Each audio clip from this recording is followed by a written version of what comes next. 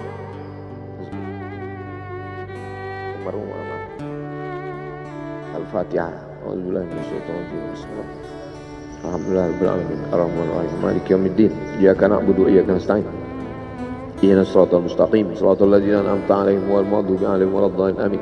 Allahumma ighfir lahu warhamhu wa'afihi wa'fu anhu wa akrim nuzulahu wa wasi' madkhalahu waghsilhu bil ma'i wal thalji wal barad wa naqqihi minal khataaya kama yunqqa ath-thawbul abyadu minad danas wa abdilhu daran khairan min darihi wa ahlan khairan min ahlihi wa qihi min fitnatil qabri wa 'adzabil nar. Allahumma la tahrimna ajrahu wa la taftinna ba'dahu waghfir lana wa lahu wa li ikhwanina alladhina sabaquna bil iman ولا تجعل في قلوبنا غلا للذين آمنوا ربنا إنك رؤوف رحيم. اللهم اجعل أهله وتلامذته وطلابه من الصابرين الذين إذا أصابتهم مصيبة قالوا إنا لله وإنا إليه راجعون. اللهم اجعل أبناءه وبناته من الصالحين والصالحات واحفظهم من كل سوء وشر. اللهم اجعل هذا المعهد الذكر معهدا عظيما مباركا تخرج منه الطلاب والطالبات من المجاهدين والمجاهدات في سبيلك بأموالهم وأنفسهم. اللهم احفظهم من الظلمات. اللهم أخرجهم من الظلمات إلى النور. اللهم وفقنا لما تحبه وترضاه. اللهم اجعل أبناءنا وبناتنا من حفاظ القرآن والحافظات. اللهم اجعل قبره روضة من رياض الجنان لا تجعل قبره حفرة من حفر النيران. وصلى الله على سيدنا ومولانا وشفيعنا وذخرنا محمد وعلى آله وصحبه وسلم walhamdulillahi rabbil alamin. Kalau sayang dengan almarhum, hidupkan majelisnya, ramaikan, bangkitkan semangat, tunjukkan kepada Allah Subhanahu wa taala bahwa kita cinta. Sab'atun yudhilluhumullah, 7 orang yang dapat naungan yauma la illa dhilluh, hari itu tak ada naungan kecuali naungan Allah. Rajulani, 2 orang, tahabba fillah, berkasih sayang karena Allah, ijtama'a alaih, bersama karena Allah, wa tafarraqa alaih. Saya berharap saya dengan almarhum, saya dengan Abah Raud, saya dengan para sahabat termasuk yang mendapatkan naungan ini. Saya dengan almarhum tak ada hubungan kepentingan, kami tak ada hubungan politik, kami tak ada hubungan ekonomi. Kami murni karena la ilaha illallah Muhammad Rasulullah. Alaiha nahya, dengan itu kami hidup. Wa alaiha namutu, dengan itu kami mati. Wa biha nub'atsu insyaallah, dengan itu juga nanti kita akan dibangkitkan. Sayang dengan Nabi, hidupkan masjid-masjid. Sayang dengan ulama, hidupkan majelis-majelisnya. Jaga peninggalan-peninggalannya. Lanjutkan perjuangannya. Itu bukti sayang. Sayang bukan di tepi bibir, sayang bukan basa-basi. Oleh sebab itu kita akan dituntut di hadapan Allah tentang nikmat besar ini. Mudah-mudahan kita lulus ujian dunia, ujian akhirat. Amin ya rabbal alamin. Terima kasih segala perhatian. Mohon maaf segala kesilapan dan kekhilafan. Jangan lupa salat sunat isyraq 2 rakaat. Terima kasih. Wassalamualaikum warahmatullahi wabarakatuh.